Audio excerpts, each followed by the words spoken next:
De eventuele komst van nieuwe kerncentrales leveren veel overlast, maar naar verwachting ook veel profijt op. Het bedrijfsleven kan enorm profiteren van alle nucleaire ontwikkelingen. Het kan gewoon werkgelegenheid opleveren.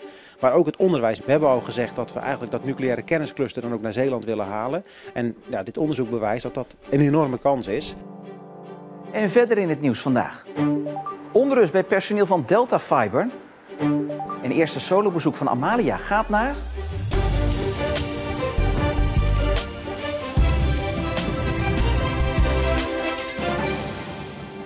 Goedenavond. Een project van on-Nederlands formaat. Dat wordt de eventuele bouw van 2 nieuwe kerncentrales in Borselen. Dat blijkt uit een onderzoek in opdracht van de provincie. De verwachting is, volgens het rapport, dat er door de bouw duizenden arbeidsmigranten naar Zeeland komen en omwonenden jarenlang overlast zullen hebben. Aan de andere kant verwachten de onderzoekers dat de Zeeuwse economie van de nieuwe kerncentrales kan gaan profiteren. Het rapport moest een realistische inschatting maken van de impact van de bouw van 2 nieuwe kerncentrales in het sloeggebied bij Borselen. Wat moet er gebeuren om negatieve effecten te voorkomen of verminderen en wat zijn de kansen? We hebben een compensatiepakket neergelegd, zowel als gemeente Borselen als ook als provincie.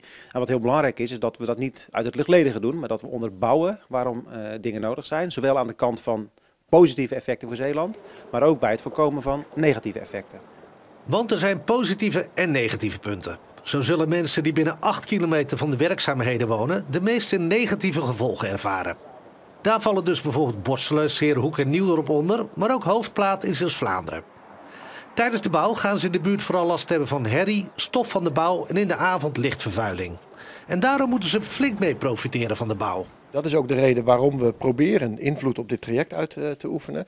Om te zorgen dat de negatieve effecten, en u noemt er een aantal, maar er zijn er nog meer, ook zoveel mogelijk van ons afgehouden worden.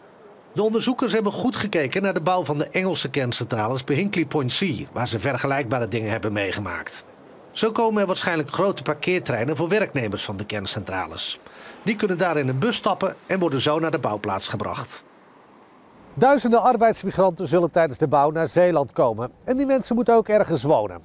Een groot deel zal dat gaan doen op speciale campussen, bijvoorbeeld in de buurt van de bouwplaats. Of op vakantieparken en in huurwoningen. En dat zal gevolgen hebben voor de Zeeuwse woningmarkt.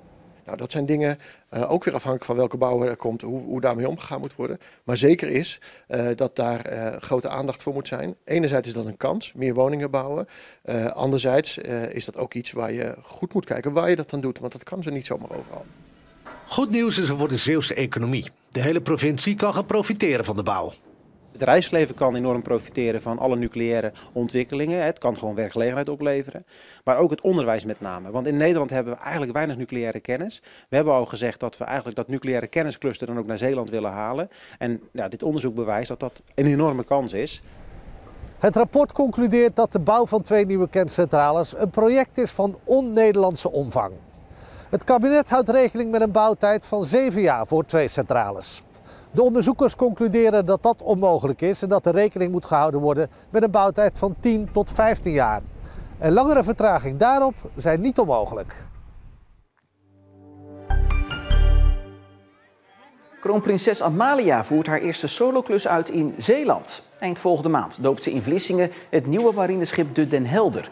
Tot nu toe deed de prinses geen handelingen alleen en werd ze vergezeld door de koning en of koningin. Amalia bezocht wel alleen de Olympische Spelen in Parijs, maar dat was geen officieel bezoek. Dow schrapt wereldwijd 1500 banen. Wat de gevolgen voor de locatie in Terneuzen zijn, is nog niet duidelijk. De ontslagronde maakt onderdeel uit van een wereldwijde bezuinigingen bij het chemieconcern. Vorige week stelde de chemiereus al een groot onderhoud uit aan een van hun fabrieken in Terneuzen. Wereldwijd gaat het bedrijf bijna €1 miljard bezuinigen. Dat is nodig om de terugvallende vraag naar hun producten op te vangen. De gemeenten Middelburg, Vlissingen, Veren en Schouwen-Duiveland roepen huiseigenaren op, indien nodig, zelf bezwaar te maken tegen de WOZ-waarde van hun huis. En daar dus geen externe bureaus voor in te schakelen, want die kosten de gemeente veel geld. Het afgelopen jaar ruim €135.000 aan die bureaus betaald. Of tenminste die kosten voor die bureaus moeten betalen. En ja, dat is gewoon gemeenschapsgeld waar inderdaad we andere dingen niet voor kunnen doen. Daarbij heeft zelfbezwaarmaker 3 keer zoveel kans van slagen volgens de gemeente. Vorig jaar deden de gemeenten eenzelfde oproep en die had effect. Ja, we hebben wel gezien dat het afgelopen jaar minder no-cure, no-pay-bureaus ingeschakeld zijn door de bewoners. Ja, het scheelt een paar honderd per jaar. De komende weken vallen de brieven met daarin de WOZ-waardes weer op de deurmat. De provincie maakt opnieuw geld vrij voor veehouders om zich te wapenen tegen de wolf. Vorig jaar was de subsidiepot gevuld met €95.000 en was snel leeg. Dus zijn de eisen dit jaar aangepast. Schapenhouder Jan Joost uit Waarden bracht vorig jaar deze rasters aan om zijn schapen te beschermen tegen een aanval van de wolf. Het dier had een paar kilometer verderop al toegeslagen. En mocht er dreiging zijn, dan kunnen we ze veilig achter zo'n raster plaatsen. Als je helemaal niks hebt liggen, dan is er ook geen mogelijkheid om ze toch te beschermen. Dus daarom vonden we dat belangrijk. Op de drukste momenten heeft hij 300 tot 400 schapen rondlopen op verschillende stukken land. Zonder subsidie had hij niet de mogelijkheid om ze allemaal te beschermen. Dat hadden we denk ik niet gedaan, omdat het financieel kost het gewoon te veel. En het is ook heel arbeidsintensief om zo'n raster te plaatsen. Dus daar kies je niet zo heel snel voor.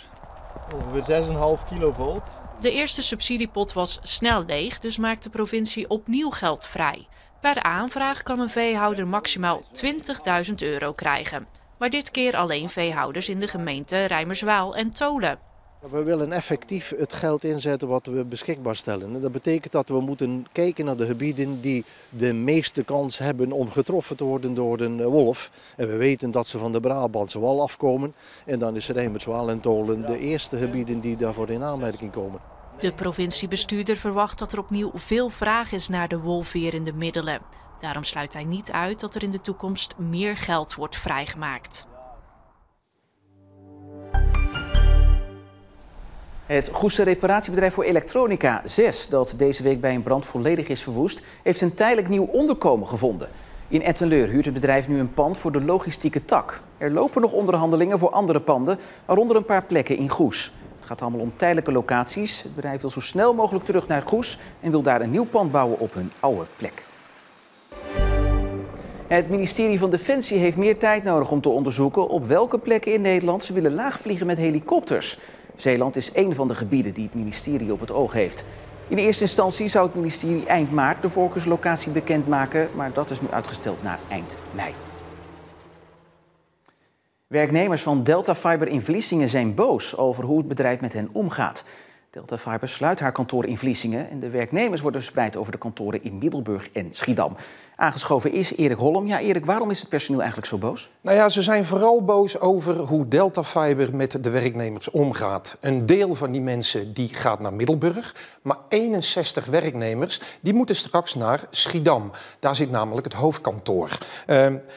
Ze moeten daar dan ook nog eens een keer verplicht 3 dagen per week moeten ze daar aanwezig zijn om te werken. Ja, nu zegt Delta zelf, het komt door ruimtegebrek in Middelburg dat ze naar Schiedam moeten. Maar de mensen die naar Schiedam moeten worden gecompenseerd.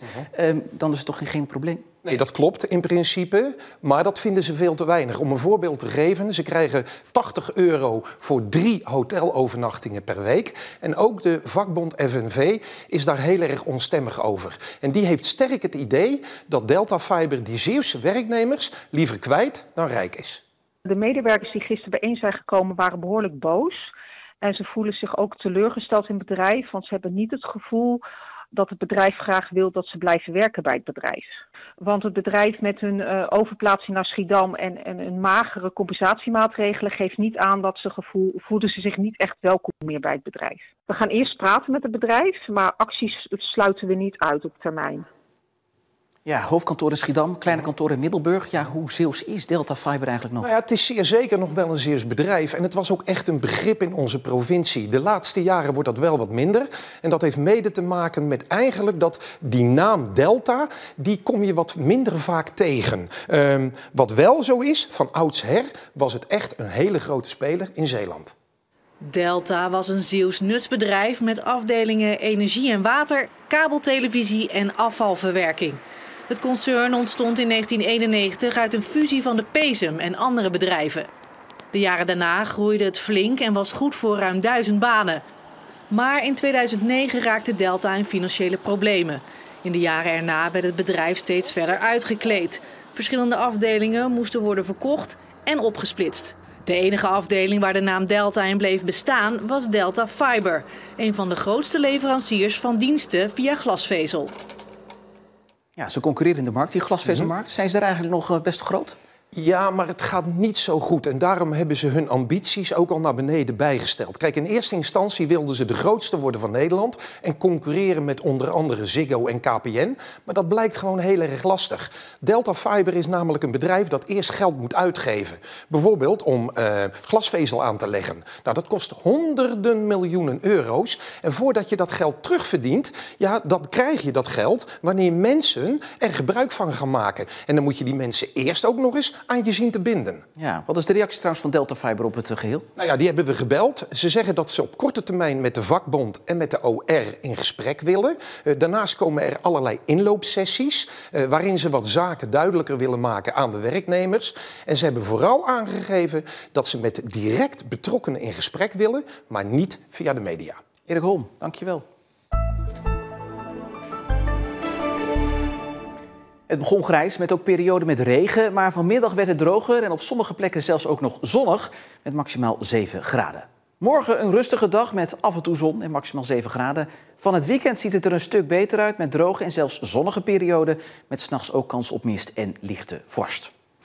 Tot slot nog even dit, want de provincie heeft zojuist bekendgemaakt waar de nieuwe commissaris van de Koning aan moet voldoen die Han Polman moet gaan opvolgen. Zo moet de nieuwe commissaris een verbinder zijn en de weg weten te vinden in Den Haag om de Zeeuwse belangen te behartigen. Nou ja, ben je geïnteresseerd en wil je solliciteren en weten waar je dan nog meer aan moet voldoen? De andere eisen vind je allemaal in onze app of op omroepzeeland.nl. Tot zover deze Zeeland Nu voor vandaag. Maak er nog een mooie avond van.